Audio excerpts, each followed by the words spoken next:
Ça donne envie de partir en vadrouille. Je peux conduire bourré en fait.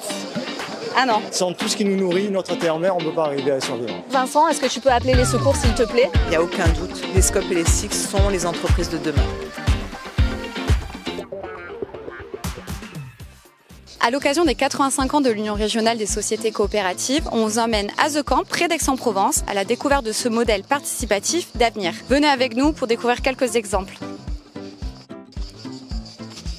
Donc je suis entourée de Léa et Laura, donc co-gérantes d'Archil. Je vous laisse directement nous expliquer ce que c'est. Nous sommes une jeune agence d'architecture marseillaise qui travaillons principalement sur de la rénovation parce qu'on a des valeurs écologiques qu'on essaye de pousser dans le monde du bâtiment. À Marseille, vous avez un exemple concret là d'un chantier? Typiquement à mi-mai, on a une extension, des diagnostics architecturaux pour voir l'état des lieux des bâtiments, savoir qu'est-ce qu'on pourrait conserver dans les prochains travaux. Il y a du travail en plus, je pense, à Marseille. Dans notre métier, donc il y a des valeurs écologiques comme a dit Léa et il y a un engagement humain derrière qui se traduit à travers le format Scop qui nous permet au jour le jour de discuter ensemble des décisions de l'entreprise et de le partager comme aujourd'hui avec les différents Scop du réseau. Et donc là on leur a préparé un jeu pour tester leur connaissance justement du résew. On vous montre, c'est vraiment qu'ils arrivent à citer le nom d'autres Scop du réseau pour qu'ils se rendent compte déjà qu'ils sont dans tout un écosystème.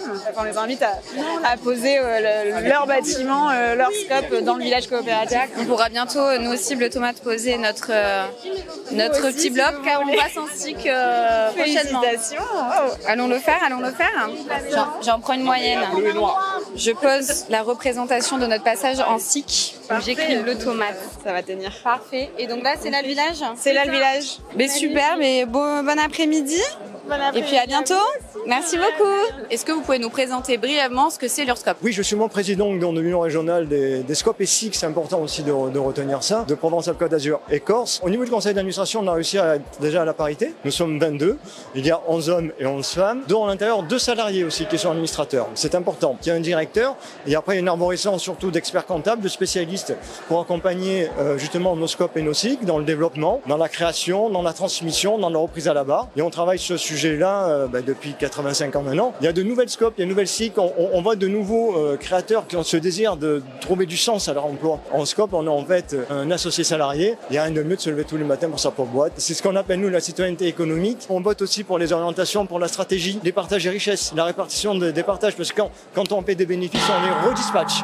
Et on a cette ferveur de continuer parce qu'on représente les Scop et les SIC. Et c'est grâce à elles si on est là en même temps. C'est elles qui se sont mutualisées, qui se sont fédérées il y a 85 ans et on les honore aujourd'hui. J'espère que le futur président dans 15 ans pourra fêter les 100 ans. J'ai juste une petite question parce que voilà, on parle de Scop, de SIC. Est-ce que vous pouvez nous dire ce que c'est et la différence entre les deux? Ce sont des entreprises commerciales. La spécificité de la Scop, c'est à l'intérieur, il y a obligatoirement 2 associés salariés qui détiennent 51% des parts et 65% des votes. La particularité de la SIC, la société coopérative d'intérêt collectif, c'est qu'elle doit avoir une utilité sociale. Tout le monde peut s'investir à l'intérieur d'une SIC. Quel type d'entreprise ou d'entité peut devenir Scop ou SIC? J'ai l'exemple qui est tout bête parce que je suis aussi président d'une SIC qui est la SIC IRFED, qui est l'Institut régional de formation en environnement et au développement durable. C'est une SIC qui a été créée il y a maintenant plus de 12 ans, où à l'intérieur il y a de la collectivité qui est prépondérante, c'est le conseil régional. C'était pour justement former différentes entités dans les collectivités au développement durable. Je suis dirigeant d'une Scop qui existe depuis plus de 30 ans, qui est Transmassilia. Nous on intervient dans le déménagement, dans la collecte de déchets,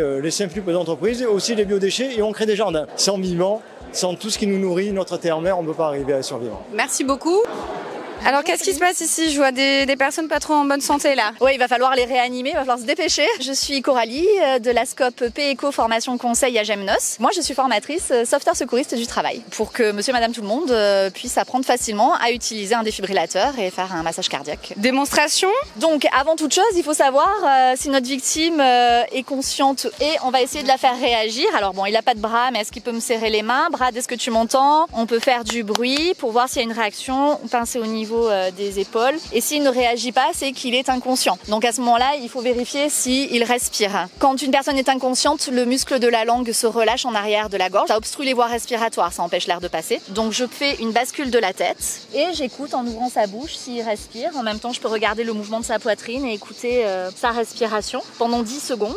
Et s'il ne respire pas, à ce moment-là, on considère qu'il est en arrêt cardiaque. Il va falloir faire des manœuvres de réanimation cardio-pulmonaire, sans oublier de prévenir Vincent, est-ce que tu peux appeler les secours s'il te plaît, en leur disant où nous sommes, que nous avons une victime en arrêt respiratoire. Et si tu peux aller chercher un défibrillateur qui serait à proximité. Il ne respire pas, il ne répond pas. Donc j'ai une protection faciale. Le massage cardiaque, je me mets en plein centre sur son sternum avec le talon de la main ici, mes coudes verrouillés, je commence à masser.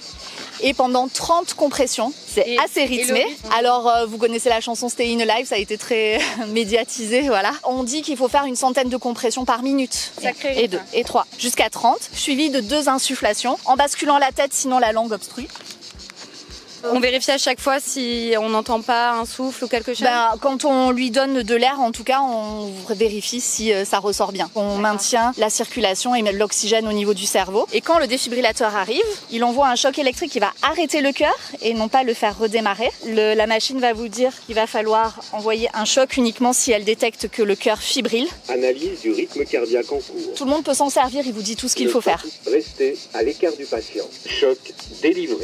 Et au bout de 2 minutes, le défibrillateur va me demander de réanalyser. Donc je ne touche plus la victime. Il va réanalyser et peut-être que le choc sera non conseillé. Donc je continue le massage cardiaque jusqu'à l'arrivée des secours. S'il faut redélivrer un choc, il le fera. Et après, les secours arrivent et s'occupent de tout. On espère qu'ils arrivent le plus tôt possible. Alors vous avez une appli, Stay in Alive d'ailleurs, sur laquelle vous pouvez détecter les défibrillateurs qui sont tout autour de vous. Et donc la Scope PNCO, elle intervient dans quel type de structure? Alors nous, on forme les secouristes en milieu de travail, les SST, pour des entreprises, des collectivités. On a formé récemment une mairie. Il y a l'aspect secours, mais il y a aussi l'aspect prévention des risques professionnels, où on essaye d'éviter justement que les accidents du travail arrivent. Mais merci beaucoup et puis bonne démonstration. Bon alors, comment j'arriverai à conduire si j'avais 1,5 g d'alcool dans le sang? Waouh, déjà je vois rien. Bon déjà je conduirai pas.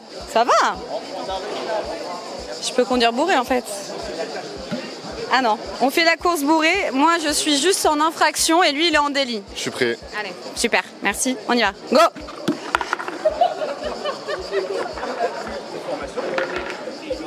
D'accord. Marius, tu peux aller remettre l'animation s'il te plaît? J'ai pas l'habitude de boire, ça se voit, je pense. Conclusion, Marius, un petit mot? Conclusion, c'est qu'il ne faut absolument pas conduire sous l'emprise de l'alcool. Ça se voit. Ça se voit, merci.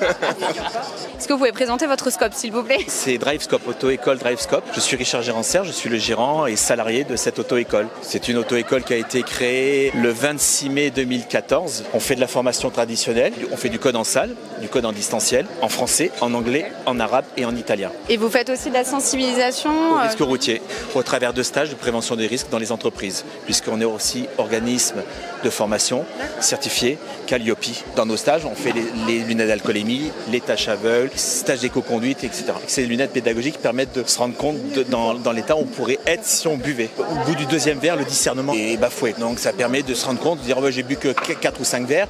Et 4 ou 5 verres, ça donne cet effet-là au travers des lunettes. Merci beaucoup. Bonjour Fatima. Bonjour Pauline. Alors la Confédération Générale des SCOP et des SIC, c'est le siège social national en fait de toutes les structures du réseau. La Confédération, c'est nous au niveau national qui sommes au service des unions régionales, donc 9 sur l'ensemble du territoire, avec l'URSCOP PACA Corse, et puis 4 fédérations de métiers dans l'industrie, le BTP, la communication et les coopératives d'activité et d'emploi, la petite dernière. Une équipe qui est au service des unions régionales. Mon rôle, c'est notamment un rôle de représentation, d'interface avec les pouvoirs publics, les ministères, et puis surtout un travail d'accompagnement, de mutualisation pour faire en sorte que ce qui se passe à tous les endroits du territoire alimente en fait tous les autres territoires. Et puis l'animation aussi des instances avec les élus. On a entendu Franck tout à l'heure qui est le président. Vous citez quelques priorités de ce mandat. La transition écologique, comment on accompagne les adhérents, pas toujours facile. La solidarité, c'est un sujet qui est important pour nous. Et puis, vous avez aussi toute la partie formation, animation de la vie coopérative, parce qu'on sait que c'est ça qui fait la solidité et la pérennité de nos SCOP et nos SIC. Là, l'URSCOP Provence-Alpes-Côte d'Azur et Corse fête ses 85 ans. Qu'est-ce que vous pouvez leur souhaiter pour le futur? Déjà un très bel anniversaire. Le mouvement en fait va fêter la première association qui s'est créée avant que ça devienne la CGSCOP, le nom. Ça sera 140 ans l'année prochaine. Là, 85 ans, voilà, c'est le début et c'est 85 prochaines belles années avec un beau développement et un respect en fait de ce qui fait notre ADN, l'humain au cœur de l'entreprise. Il n'y a aucun doute, les SCOP et les SIC sont les entreprises de demain. Merci beaucoup, bonne journée. veux que je fasse les maracas? C'est bon, bah. Je suis accompagnée de Simon, responsable au sein de la SCOP La Pierre au Carré. Est-ce que vous pouvez nous présenter donc cette SCOP? Il y a plusieurs éventails et possibilités dans la coopérative.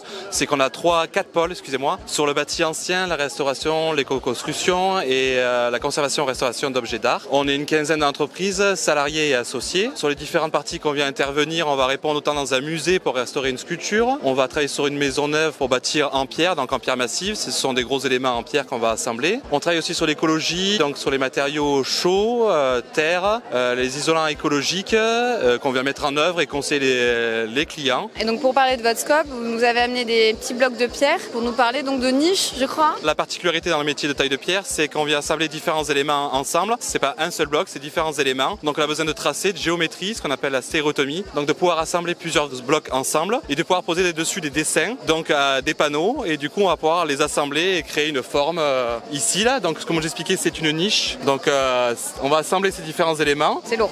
Là c'est taille réelle? Ça peut être à l'échelle 1 comme ici. D'habitude c'est à l'échelle on va dire x2. Donc c'est 1,5 là. Donc là il faut le voir que là la partie elle est couchée.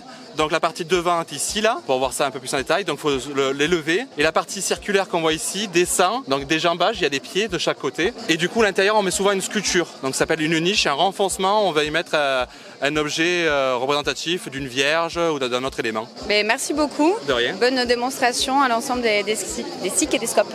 Merci. Bonne journée. Au revoir. Bonjour Armel, est-ce que vous pouvez nous en dire un peu plus? Chemin du Sud existe depuis déjà presque une quarantaine d'années, depuis 6 ans en SCOP, suite à une transformation du fondateur. Notre spécialité c'est la randonnée, c'est emmener des voyageurs à la découverte de notre terroir en Provence, puisque nous sommes basés dans le Vaucluse, et aussi principalement de l'Italie, dont nous sommes un petit peu les précurseurs pour amener nos randonneurs là-bas. On a 2 formules, on a une formule ce qu'on appelle en liberté, c'est-à-dire que les gens vont partir et on va leur réserver leurs prestations et ils vont obtenir un petit topo guide, un petit dossier dans lequel ils auront tout. Et l'autre formule, c'est la formule qu'on appelle accompagné en groupe. Et là, on a vraiment un guide qui les suit toute la semaine, donc c'est vraiment du tout compris. Ils sont bichonnés, de la mobilité douce, du contact avec le terroir. Et c'est vrai que voilà, nos guides sont des vrais passionnés. Ça donne envie de partir en vadrouille. Donc quelques destinations phares, on va dire, sur lesquelles on amène de nombreuses personnes. Le lac de Côme en Lombardie, les fameuses 5 terres qui se trouvent dans la région de Gênes, qui sont également très connues. Le paradis des randonneurs, 5 petits villages accrochés aux falaises entre mer et montagne. Notre belle Provence en 2022 qu'on a voulu mettre en avant, puisqu'on est quand même basé là-bas. Et merci beaucoup et puis à bientôt sur des chemins de randonnée. Merci. Et pour aller plus loin, découvrez nos vidéos de présentation de la sécurité sociale de l'alimentation avec l'association Omaki et le témoignage d'Éric Julien, géographe et explorateur d'interstices. À bientôt et n'oubliez pas de vous abonner.